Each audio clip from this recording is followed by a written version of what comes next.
مذہب کا کہہ رہے ہیں کہ ایسنس جو ہے اس کا جوہر جو ہے ایمان ہے. جو انگریزی میں جو مذہب کا لفظ استعمال کیا ہے وہ ریلیجن. اور کہہ رہے ہیں کہ ریلیجن کی بنیاد جو ہے فیتھ ہے. فیتھ جو ہے وہ ایمان کا ترجمہ ہے.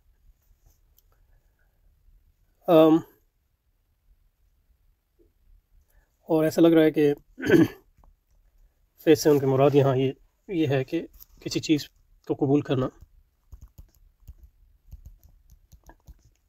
بلا دلیل کے، کیونکہ اس کا جو کنٹراسٹ کر رہے ہیں وہ عقل سے کر رہے ہیں، اور عقل کو ریزن کہہ رہے ہیں. لیکن جو ریزن ہے وہ شیطانی عقل ہے، اور ایمان کی بنیاد جو ہے وہ علم ہے. اور عقل جو ہے، عقل سلیم جس کو ہم کہتے ہیں، وہ علم کے اللہ کی نعمت ہے اور علم کے ذرائع میں سے.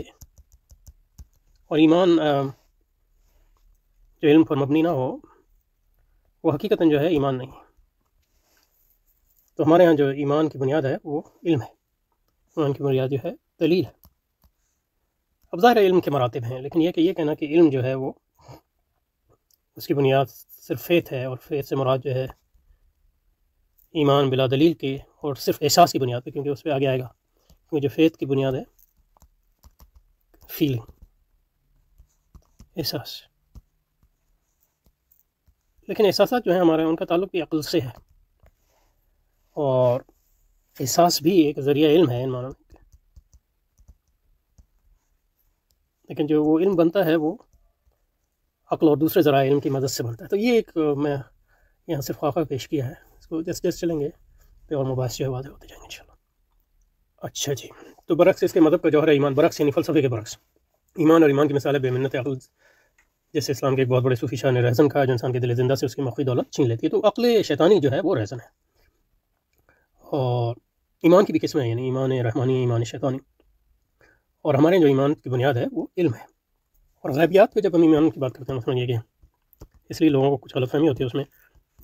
غیب پر ایمان، جو چیزیں ماورائے انسانی تجربہ ہیں، غیب کہتے ہیں. اور اس پر ظاہر ہے کہ آپ ایمان لاتے ہیں، یؤمنون بالغیب.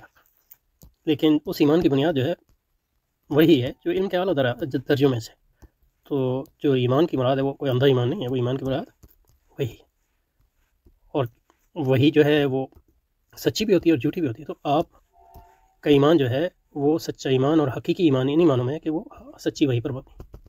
اور سچی وحی کی صداقت جو ہے وہ صداقت جو ہے رسول کی صداقت، اور وہ جو کہتا ہے اور اس کے معجزوں اس پر مبنی ہے. اور وہ سارے جو ہے علمی ذرائع. اور لیکن دوسری مطلب یہ کہ تو یہ تو علم ہو گیا. لیکن ایک فرد کی جو ذات ہے، اس کے جو احساسات ہیں، اس کے جو اعتقادات ہیں، اور اس کا جو ذاتی ایمان ہے، اس کے جو مراتب ہیں، وہ اسی بات پہ متعین ہوں گے کہ اس کا علم جو ہے کتنا راسخ ہے، کتنا علم جو ہے اس کا وہ علم حقیقی ہے، اس کے پیچھے دلیل ہے، اس کو سمجھتا ہے سارے مراتب پر. صرف ذہن کی بنیاد پر نہیں، بلکہ یہ ہے احساس کی بنیاد پہ بھی، اور ذہن کی بنیاد پہ بھی، اور وجدان کی بنیاد پہ بھی. کیونکہ ذات جو ہے ان ساری چیزوں کا مجموعہ ہے.